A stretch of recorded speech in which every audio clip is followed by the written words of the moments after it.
Барлықтарыңызға сәлем қыздар, сіздермен бірге арайлым мраморный кекс дайындаймыз. Ең алдымен 5 жұмыртқаға 180 грамм қантты салып, 2-3 есе үлкейіп, аппақ масса болғанша миксерлейміз.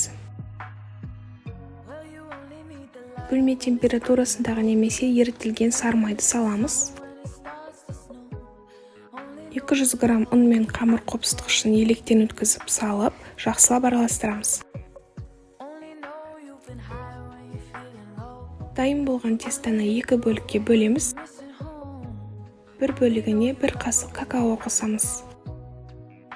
Ақ бөлігіне қалауларыңызша мен сияқты жаңғақ, какао қосылған бөлігіне шоколад қоссаңыз да болады. Форманы алдын ала майлауды ұмытпаңыздар. Осылай ақ және шоколадты бөлігін кезектестіріп қалауларыңызша салып шығасыздар.